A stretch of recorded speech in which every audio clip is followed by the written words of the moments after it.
Welcome back. If you were here for the first service, if you weren't here for the first service, you're a late riser and you're just getting here right now. Welcome to the interactive Bible study. Remember, it is interactive, so if you have questions online, type them in the chat. We're going to be in Genesis 42, right? If you're following along in your Bibles.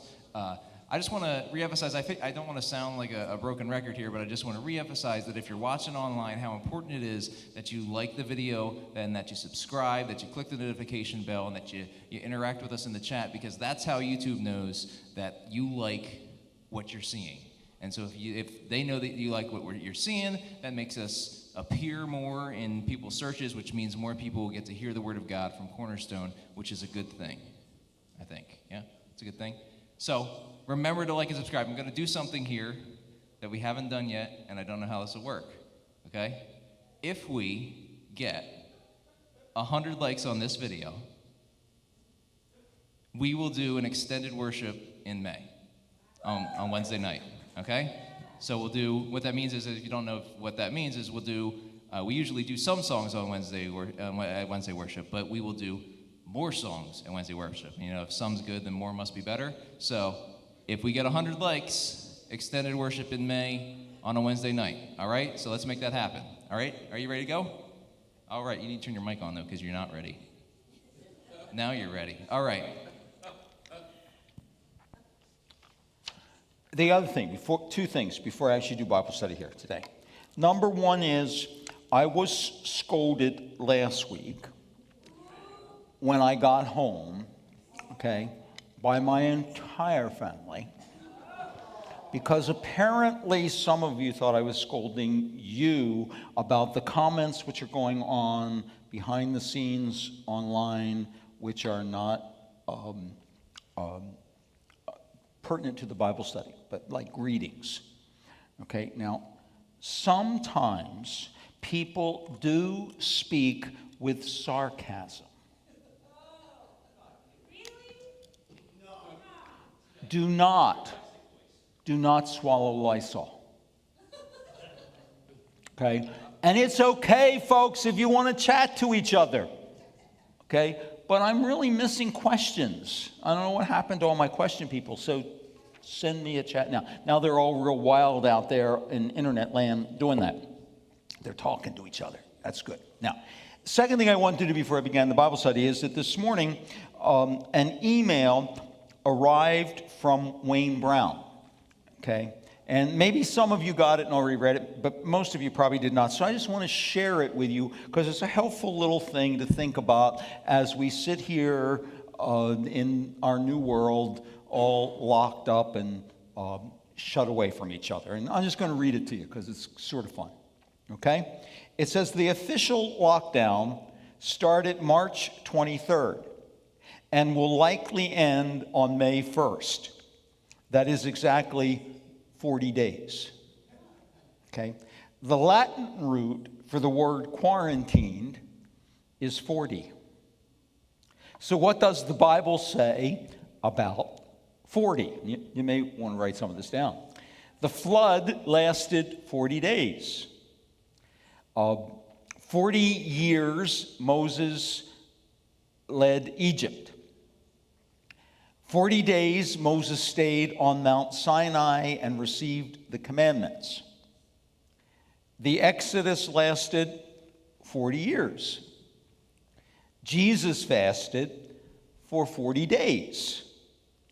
40 days for a woman to give to rest after giving birth, commanded by the Old Testament.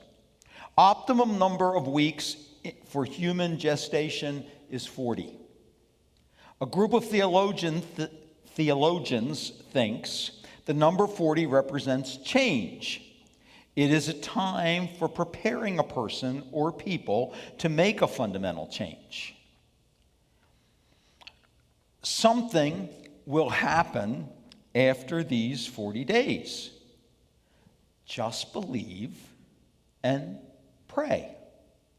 Remember, whenever the number 40 appears in the Bible, there is a change. Please know that during this quarantine, rivers are cleaning up, vegetation is growing, the air is becoming cleaner because of less pollution, there is less theft and murder. Healing is happening. There are more people recovering from the virus than dying from it. And most importantly, people are turning to Christ. Our worship attendance is up. The earth is at a rest for the first time in many years, and hearts are truly transforming. Remember that we are in the year 2020, and 2020 equals 40. Also, 2020 is the year of the United States Census. Jesus Christ, the Savior of the world, was born during a census. Lastly, 2020 is perfect vision. May our sight focus on the Lord and living according to His perfect vision for us, knowing that He holds us in the palm of His hand. Thank you, Wayne. Now, we are in Genesis. We are at chapter 42, and somewhere around verse 6. So I'm going to start reading at verse 6. Okay? And you will remember that Joseph is now second in command of all Egypt. The famine has struck. People all over the world are hungry. Can I just say to you that I want to adjust that? Peter has his hand up. You have a question? You have someone in chat pointing out that it was 40 days between Christ's resurrection and his ascension too. I couldn't hear you. 40 days? There was 40 days between the resurrection and the ascension too. 40 days between the resurrection and the ascension. Thank you for the comment. Now, I heard this week that following the virus, there is going to be, and I'm quoting now, a worldwide famine of biblical proportions. I just want to go on the record saying to you that there is no biblical worldwide famine. Okay? There isn't one. There's a worldwide flood, but there is no worldwide famine. Okay? So if you're defining it as having biblical proportions, it does not exist. I said that because in what I said to you, I made a comment. People all over the world were hungry. People in that area of the world were hungry. And so Joseph's brothers, because there's famine in Canaan too, end up coming to Egypt to buy grain.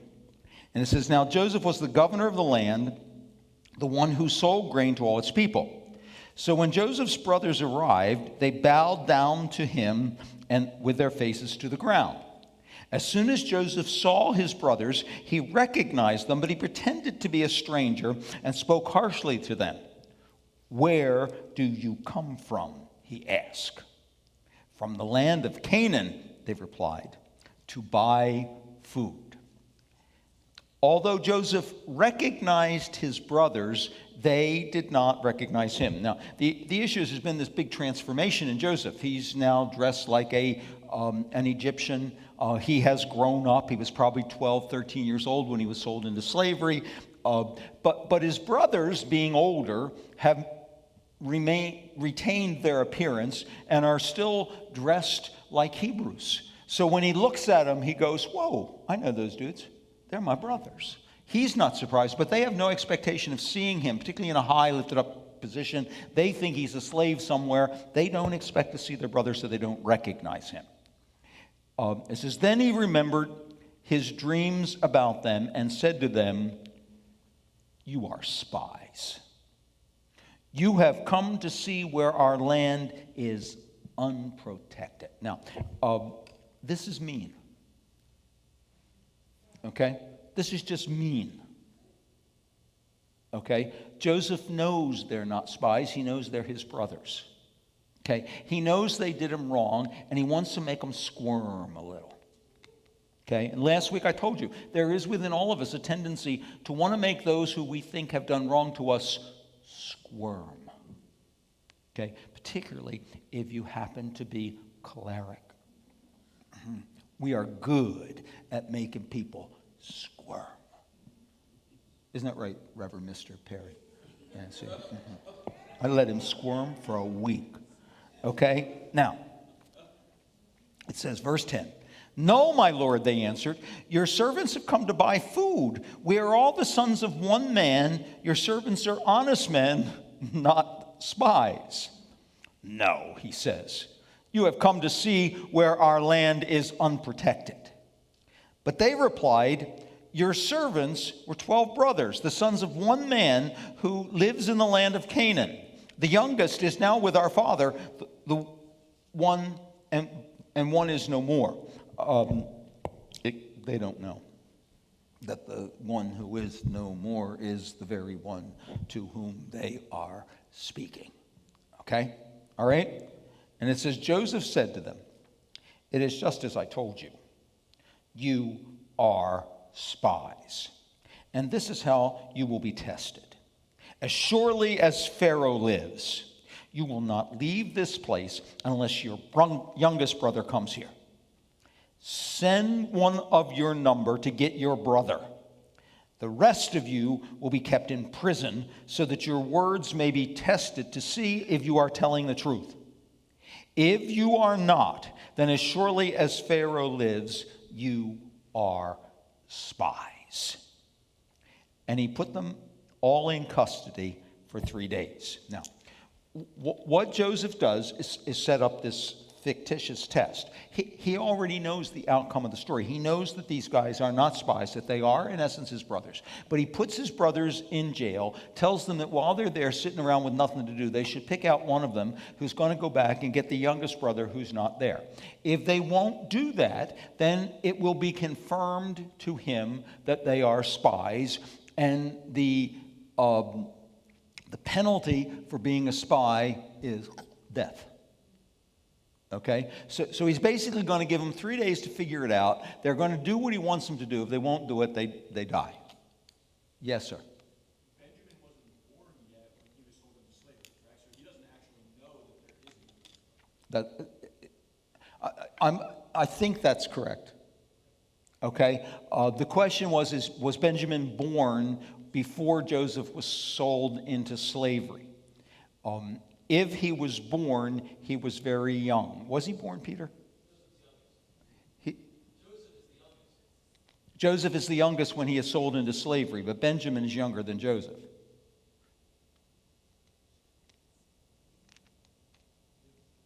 Joseph is the next to the youngest, but was the youngest when he was sold into slavery. Is that what you are all telling me?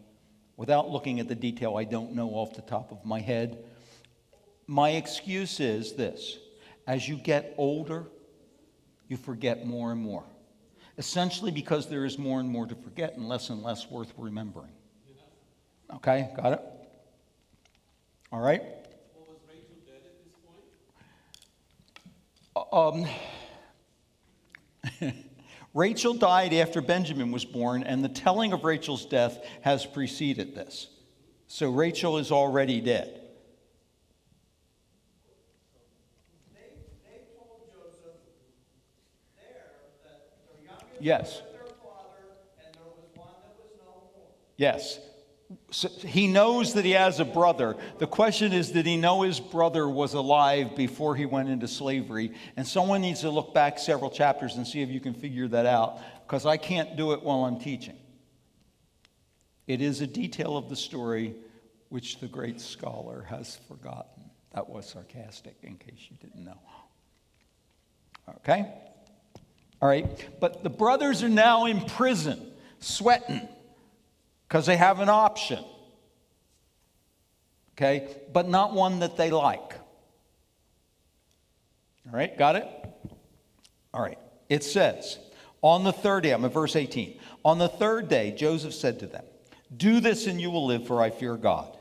If you are honest men, let one of your brothers stay here in prison, while the rest of you go back.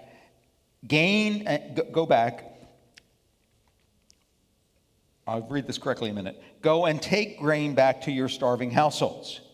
But you must bring your youngest brother to me so that your words may be verified and that you may not die. This they proceeded to do. Now, the thing has changed around ever so slightly. Everybody can go but one. One is going to be held hostage. They get to take grain back with them to feed their households. When they return, they get the brother who was kept in prison as hostage freed, but they have to bring Benjamin with them in order for that to happen. Okay, now, a couple of things. Joseph has apparently contemplated what he is doing and has realized that while he's playing around and expressing his mean, okay, his family back in Canaan is starving. So the whole idea of keeping them starving while he plays with his brothers to get even with them for what they did is not so entertaining as it once was, and the change is made on the basis of that accord, that indeed he will let them take grain back. Okay, and he gives them an indication, a hint in what he says. He fears God.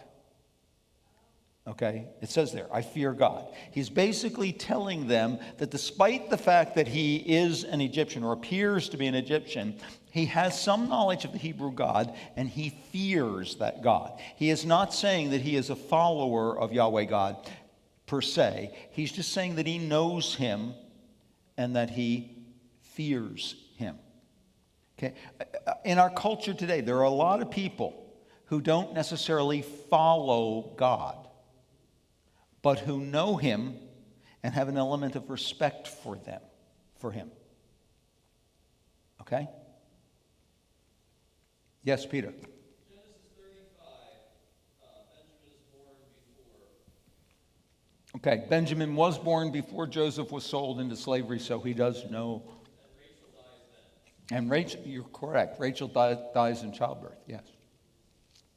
Okay. All right. Turn the page. Verse 21.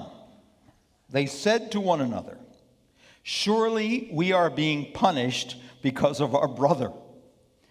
We saw how distressed he was when he pleaded with us for his life, but we would not listen. That's why this distress has come upon us. Now,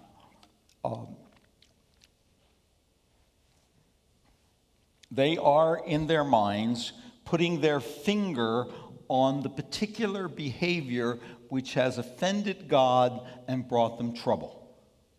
Okay? Now, there are situations where you can do that. Okay?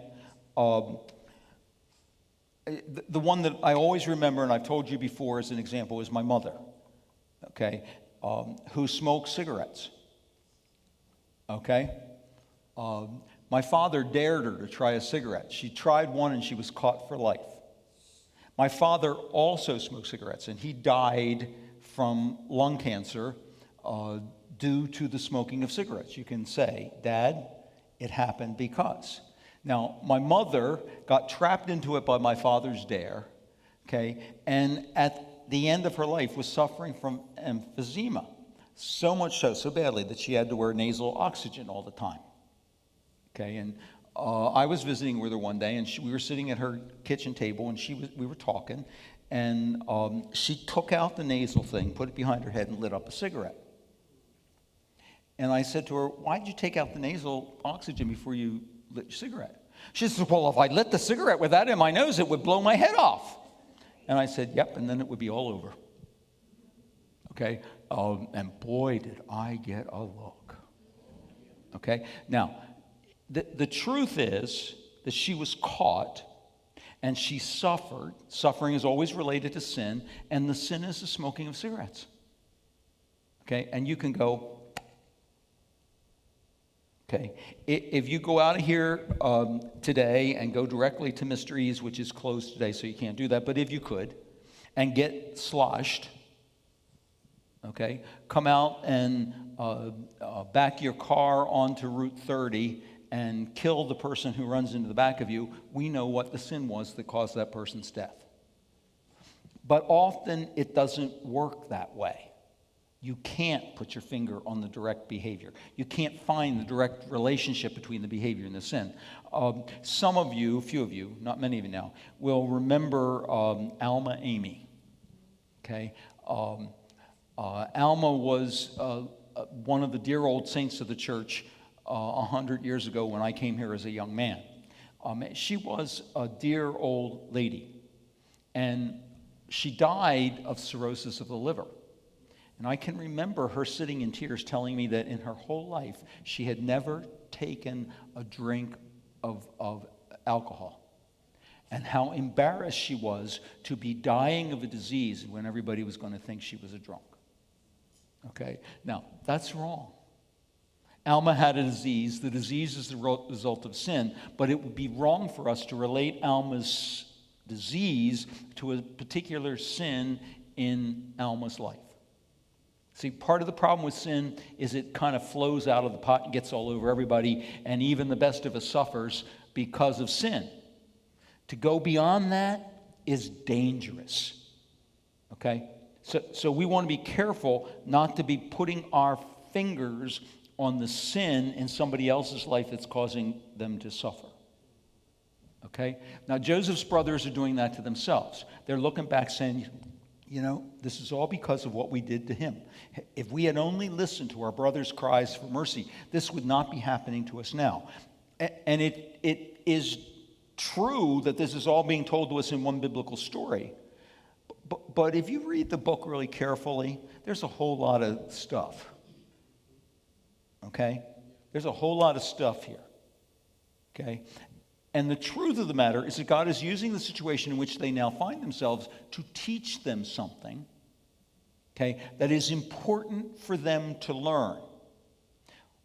And may, in this case, be related to that specific error. But we can't always do that. You with me? You understand what I'm saying? All right.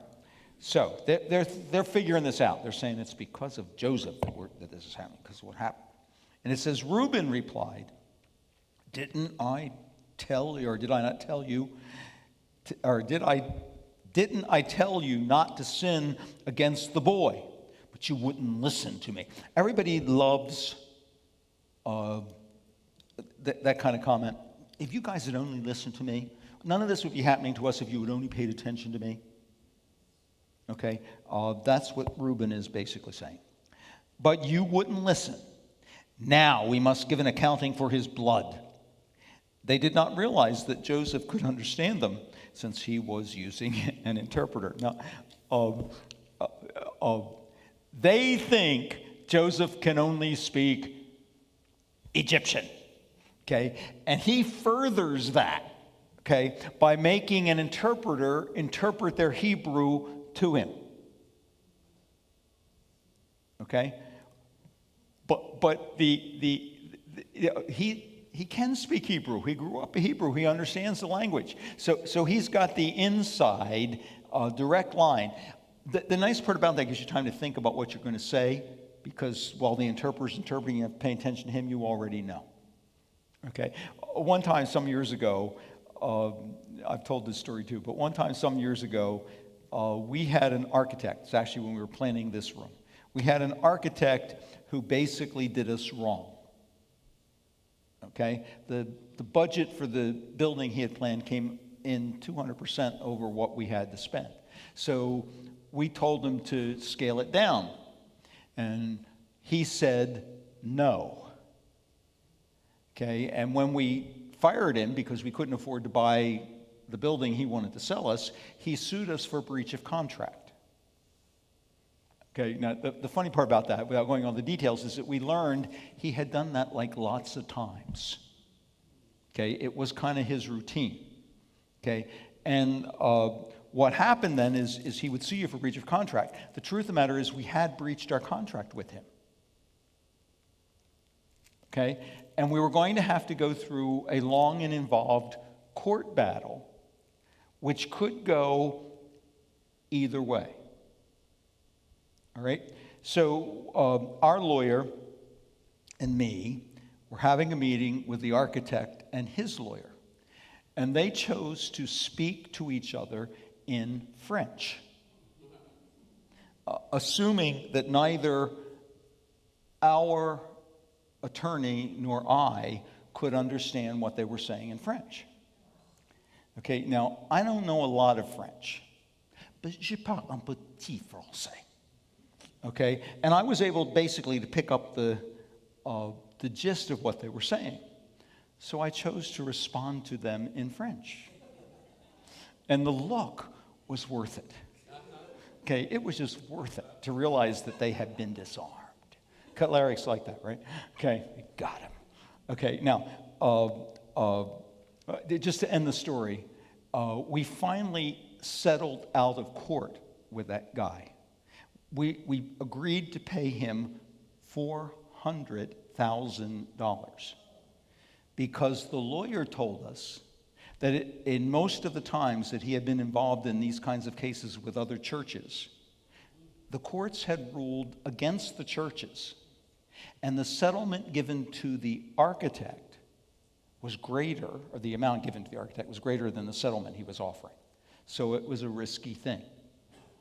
Okay? And the trustee's decision was to just settle the matter and be done with it. Okay? Now, the only thing we got out of the deal was this really cool ruler, which he left it here by mistake, a ruler. Yeah, ruler. Okay? Which is in my study and is referred to as the $400,000 ruler. Okay? Now, there are lessons in that. You learn as you go. Okay? We sit in the building because God's good. He has a plan. He works it, even when men don't work with him. Okay? All right. Now, back to Joseph. He's basically doing the same thing to his brothers. Okay? He is pretending not to understand them. It says, verse 24, he turned away from them and began to weep. But then turned back and spoke to them again. He had Simeon taken from them and bound before their eyes. Now, he has a weak moment, okay? It's getting to him, okay? It's, just to be really honest with you, this is not honest and it is not right. Okay, Joseph should have been up front with his brothers. He should not have prolonged their agony. There was no necessity for Joseph to behave the way he did. But Joseph, like all of the heroes in the Bible, is a human being. And every human being, with the exception of Jesus Christ, who was also pure God, has faults. Okay, you're not going to find a perfect one. You are not a perfect one. Okay? No one is. Okay. So we make mistakes as we go life. And part of the glory of the Bible is that it doesn't cover that up. The reason you can trust the validity of the Bible is because it shows you the problems that its heroes have. They are not perfect people. They are struggling like we struggle to find and follow the will of God. There is such comfort in that. Okay, if God's willing to work with these people, we got a chance. He might just be willing to work with us too. And if we make a mistake, it isn't the end of the story. He doesn't go, and throw you away. He's willing to smooth the paper out and work with you if you're willing to work with him. All right? So what Joseph is doing is not right. On the other hand, it did not catch God by surprise. God knew Jacob was going to handle it this way. And God is doing what God does. He is using this thing, which is not pure or perfect, to bring good to everybody who is concerned in it, because that's what God does. See? He is the same then as now. He's still doing the same thing. He's working through this whole thing to bring us good. All right? Just as he was working through the whole thing we're reading about to bring good. All right? Good. It says, so Joseph has this moment of when he kind of turns around and breaks down everybody around them is kind of probably thinking, what's wrong with him today? Okay? Because they don't know. Nobody knows. Only he knows. Not even his brothers know. Okay? And he turns back, gets himself under control, has his brother Simeon arrested and tied up while the others watch.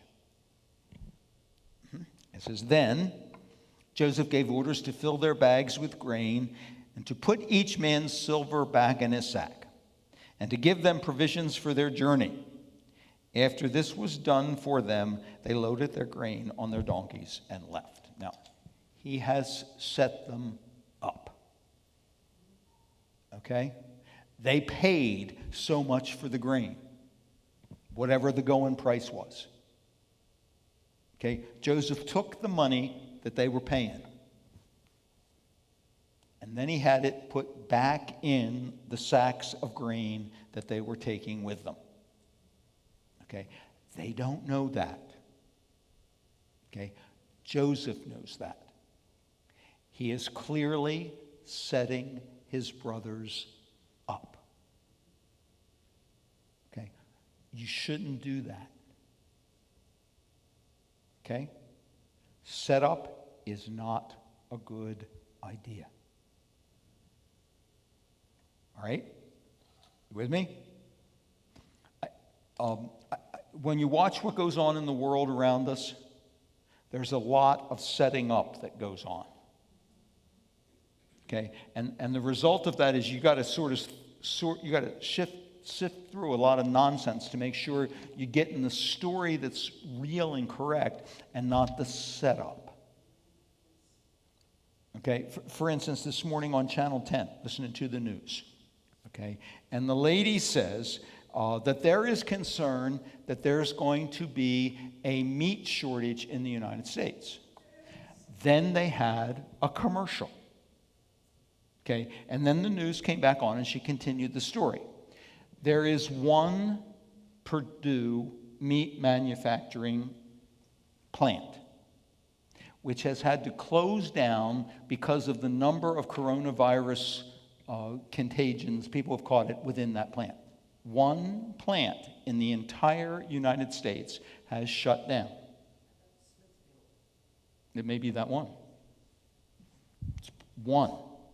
That's what she reported this morning. One Purdue factory. Okay? Now, listen to me.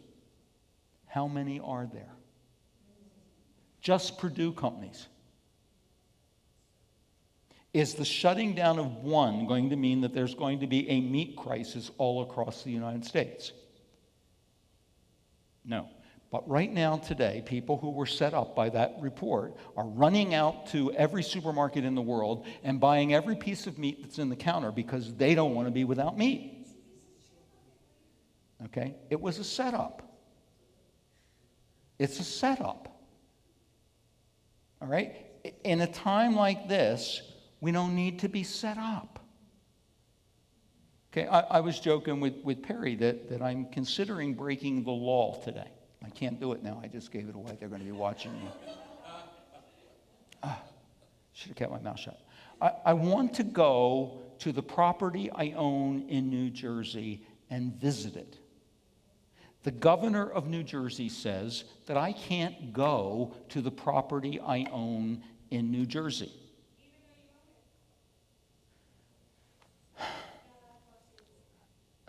See,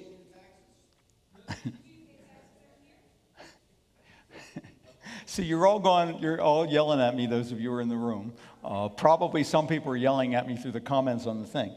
The issue is, I am supposed to obey the authorities, the governmental authorities that God has set over me. Romans chapter 13. Okay? So if the governor says, I have to say, okay, Gov, I won't do that. Okay. However, we've had a couple of big storms, particularly windstorms. Okay. I want to go check and make sure none of my windows were broken. I can get in my car, in my driveway. I can drive all the way to my house there, open the garage door with the remote, drive in, close the door with the remote, and see no one. Okay? I can do the same thing coming home. I don't have to talk to anybody if I see anybody, but the governor says I can't go. Okay? Now, I could break the law and go. Okay? My neighbor, who tends to be somewhat fastidious, am I saying it right? Might report me if she saw me pull in the driveway. And she watches everything. Okay? But it's a risk I'm willing to take. But it's a dilemma. Okay? It's a dilemma. Okay? I feel like I'm being set up. Okay? If I cross the bridge, see, I can't, you can't pay because I don't have Easy Pass. So I have to, when I come back, I have to pay to cross the bridge, and they're going to know that I was in New Jersey. Are they going to come get me? All right, look, there's all kinds of strange things happening. As far as I understand property laws and the Constitution of the United States, if I have a right to own property, and if I own it, I have a right to go there. The 14th Amendment says that the governor of any state cannot deny me the rights which are guaranteed to me by the Constitution of the United States of America. See, I knew that one by heart. Got that. Okay? But Romans 13 says, that's the higher authority, I have to obey the authorities God has set over me. Get it? Okay. Now, Joseph is setting his brothers up. Okay? I have a sneaking suspicion that I'm being set up for something, but I don't know what it is right now. All right? Now, it says, I'm at verse 27. At the place where they stopped for the night, one of them opened his sack to get feed for his donkey and saw his silver in the mouth of his sack. My silver has been returned, he said to his brothers. Here it is in my sack. Their hearts sank, and they turned to each other trembling and said, what is this that God has done to us? Now, here's the deal.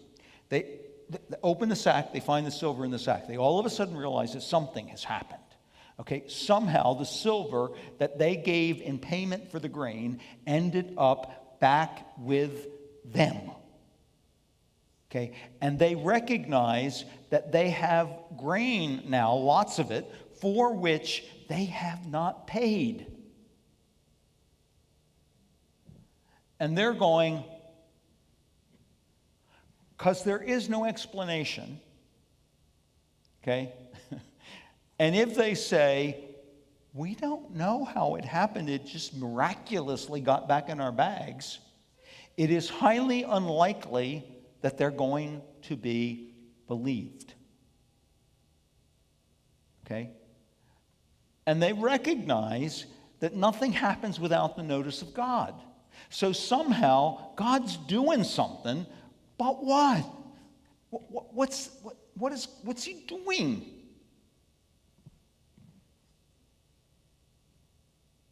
Okay, now look, I know people feel that way right now. I feel that way sometimes right now. Okay, what is God up to? How is this possibly going to work out to my good? And how long will it take before it is resolved to my good? Okay, but clearly, God is aware of it. God knows all about it. And if we believe the Scripture, God's going to use it to bring me good. Amen. Right? Now, what I want you to do when you become overwhelmed, if you're listening to me and you hear me say this, please take this to heart, write it down. When you begin to become overwhelmed and fearful because of the circumstances you face, you go back and stand on the promises of God's Word. Okay? You are not abandoned. Okay? I made us sing the first song as the last song. Okay? If I die, I don't die. Because of Jesus Christ, death has lost its hold on me. So when the roaring lion comes out of the grave and says, "Death has no hold on me," I go, yes. Because by that act, the roaring lion, who they thought was silent in the grave, has set me free. So if the coronavirus kills this body, do you know what's going to happen? I get a new one that's not old. And we'll never know sickness, death, mourning, crying, pain in the kingdom of heaven. What have I got to lose by dying? Nothing. That's what the Scripture's teaching me. Now listen, young people. I'm old. By all reasonable consideration, I am closer to the moment of death than you. I don't know that for sure, but at least by reasonable considerations, I ought to be. And I'm not afraid of it. Because I believe what I read in the Word. God's going to take me home. I believe in Jesus. I will not die. Nor will you if you believe in him. Okay? Now, who cares? Okay? I'll even give up retirement for heaven. Okay? He says, "Come home," I'm going. Okay? The problem is he hasn't invited me yet. Still has work for me to do. Okay. Now, so they find the grain in their sacks, their hearts sink, they're upset. It says, when they came to their father Jacob in the land of Canaan, they told him all that had happened to them. Now, when I read this part of the story, I always have this, it goes like this in my mind. Go to Dad in Canaan with the silver and the grain. Go back to Egypt and say, I don't know how this happened, but we ended up with the money in our sacks.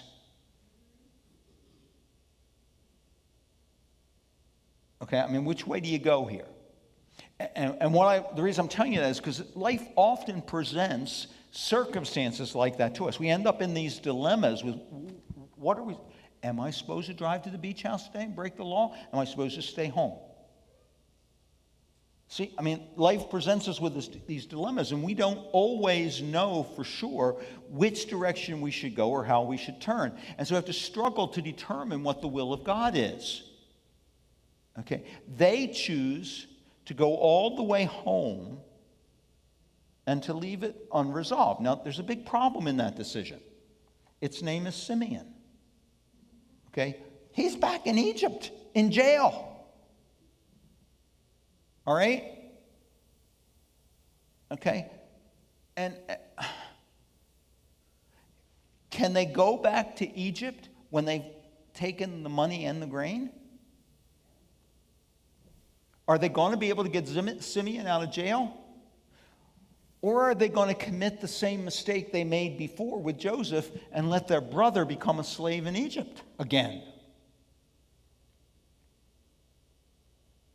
Okay, now I'm telling you, sometimes the decisions which we confront in life are not easy decisions. I was joking with Perry a little while ago about the governor of Georgia who wants to open. I have a question. Yes, sir? Under Romans 13, is it permissible for Christians to protest the government like we saw in Harrisburg last week? Yes. Okay, the question is, does Romans 13 allow us to protest government decisions like that which happened in Harrisburg this week? And my answer to that is yes. When the government violates its parameters, we are allowed to protest the decision. The lady I spoke to on the telephone in New Jersey this past week about going to my beach house heard my protest. Okay? And there are times, legitimate times, when we rise up against oppressive government authorities. But we have to be very careful about it. I have another question. Why not send one brother back with the money and the rest take the grain to feed their starving family? And that's why not send one brother back with the money and keep going with the grain? Okay, is the question. Why didn't they do that way? That's the question I'm raising with you. There are other possibilities here. Okay? I mean, there are other possibilities here. But they don't investigate anything. They just go home to dad. The reason they do what they do is because it's safer. Okay? I mean, all we're losing is Simeon. And who really cares about Simeon? We have all these other brothers. All right? Are you with me? You understand what I'm saying? Okay? When you begin to dissect the story, you become concerned. Do they really think it through? Don't you ask that about people sometimes? I mean, are they thinking about it? I was talking about the governor of Georgia. He wants to open tattoo parlors tomorrow, among other things. He's just basically opening everything. And the people are just like, he's crazy. The man's crazy. Okay, you know what? Open the tattoo parlors. If you're dumb enough to go get a tattoo, go get a tattoo, period. Period. Okay, just period. But if you want to do that, go do it. Okay? Why does it become a big concern? You know what bothers me? It's through this whole lockdown. The abortion clinics have been open. But nobody's raising Cain about that. Are we thinking this through? Okay, my doctor called me. Okay, because I have an appointment with her. I had an appointment with her on May 5th. Okay, she doesn't want to do a face-to-face visit with her patients. She wants to have a phone call visit, a virtual visit with me. I'm not particularly interested in having a conversation with my doctor. Okay, I want my doctor to physically examine me and tell me I'm healthy. So the appointment was moved to June 6th.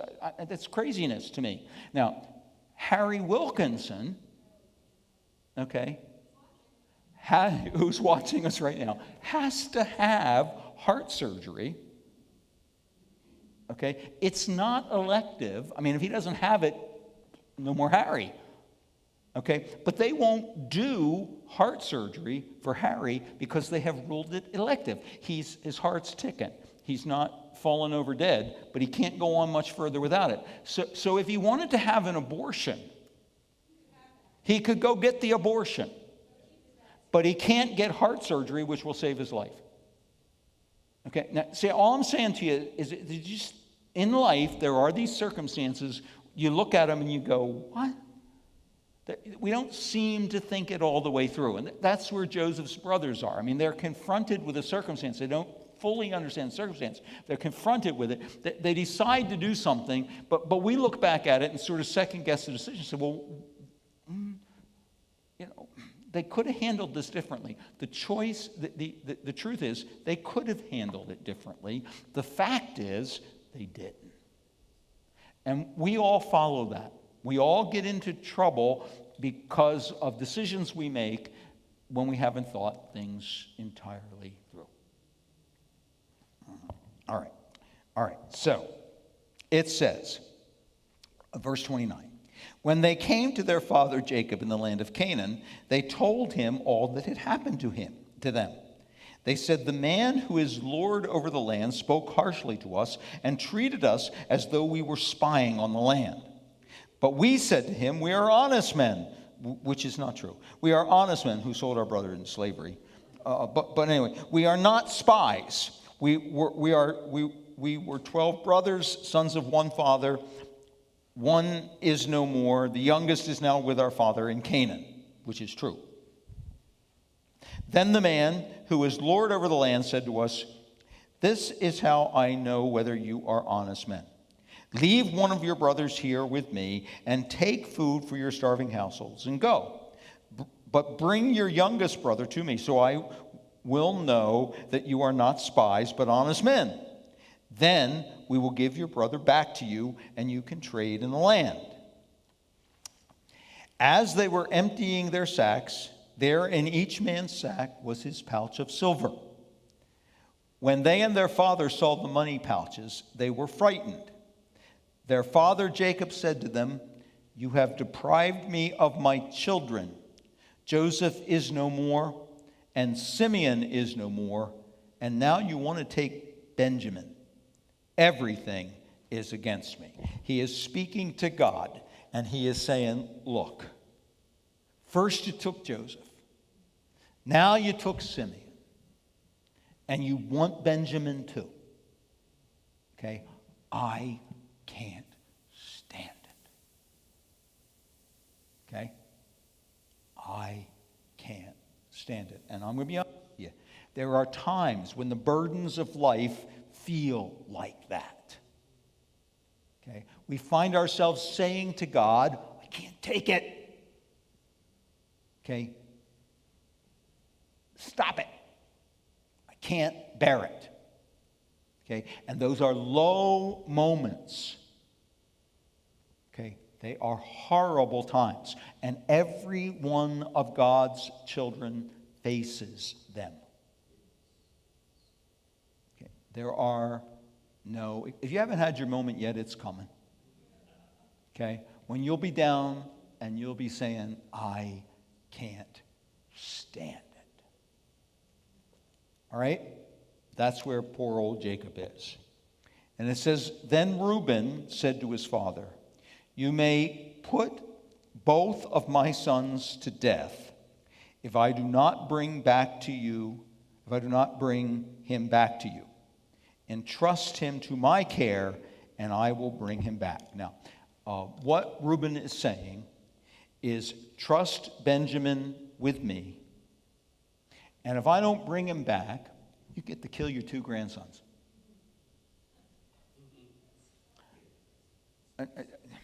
Okay, now, it is Reuben's way. Reuben, by the way, never strikes me in the scripture as being one of the world's great thinkers. Okay, it is Reuben's way of trying to impress upon his father the sincerity of his intention. He intends to bring Benjamin back. But I want you to know it is entirely out of his control.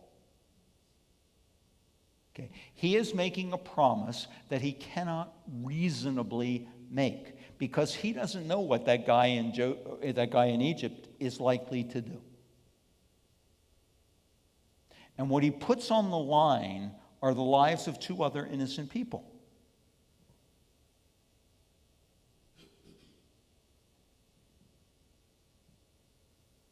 All right?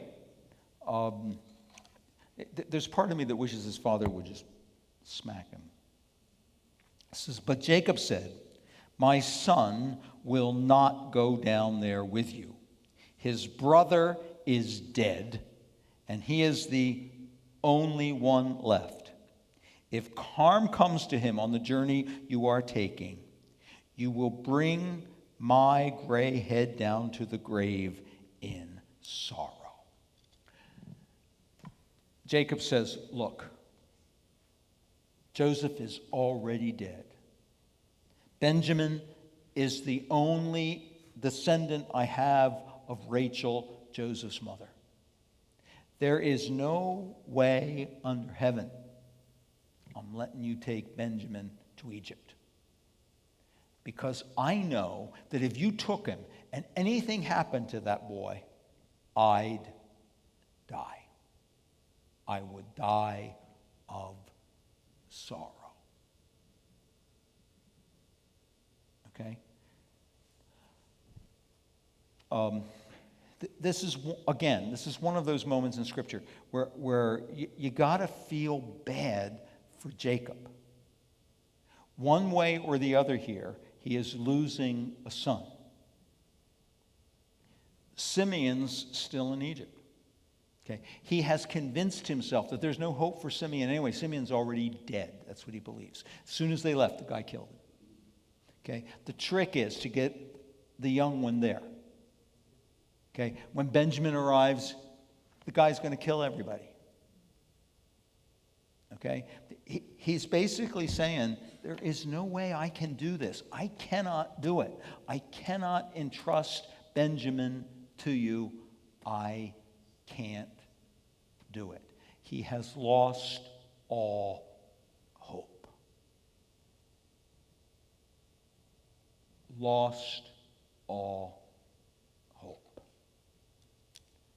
Scripture says, 43:1. Now the famine was still severe in the land. So when they had eaten all the grain they had brought from Egypt, their father said to them, "Go back and buy us a little more food." You know? God is like this. Okay? When he is intent on teaching you a lesson which you refuse to learn, okay, he just twists the dial a little bit. Okay? He will not relent. All right? Now, I'm sorry, I don't mean to do this because I realize that the virus that we're suffering is the result of sin. But God uses the result of sin, okay, to push his point. Okay, can I just do this? You with me? You let me do this? Why are the abortion clinics open? Okay, why in the last stimulus bill did we give millions of dollars to Planned Parenthood? Have we not learned the lesson yet? Okay, are we still locked down because God turned up the dial a little bit? Are we going to learn this lesson as a nation? That abortion is an abomination to God and that it should not be legal? Are we going to learn it? Are we going to continue to go the way we want to go rather than return to the Lord? I mean, come on, folks. Churches are locked down this morning, shut. Abortion clinics are open. Do you not see it?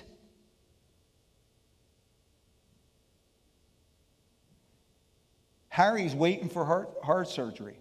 Mabel got her abortion yesterday. Are you not seeing it? Is God not laying it out? We have wandered so far away from him that he's now laying a heavy burden on us to turn our attention back to him. Okay? I'm not sure that that's gotten through to the authorities over us.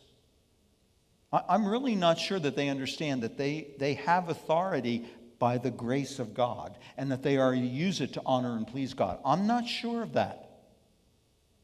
Okay, I'll be really honest with you. I'll come there in a minute, Peter. I think Vice President Pence understands that.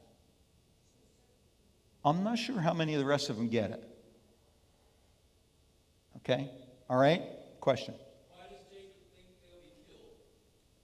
Why does Jacob think they'll be killed? Because it's what's unfolding around him. Okay? We do not always think in perfectly logical patterns. So when stuff starts to happen, we sometimes jump to irrational conclusions. Okay, and in the jumping to irrational conclusions, we lose the issue that God is trying to confront us with. If you go back to chapter 42, verse 21, they said to one another, "Surely we are being punished because of our brother." Okay, what happened to all that in the discussion? You remember when they said to God, "We're sorry for the way we treated Joseph"? See, it got lost in the mess. Okay, and that's where Jacob is in the whole issue. Jacob is lost in the mess. So his conclusions about what's happening, his understanding of the circumstances, is only as good as the information that's put into the model. So he is able to draw wrong conclusions and believe that they are entirely logical.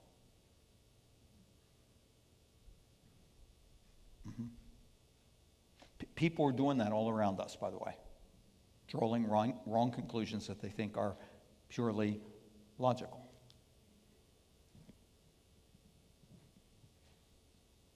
Okay?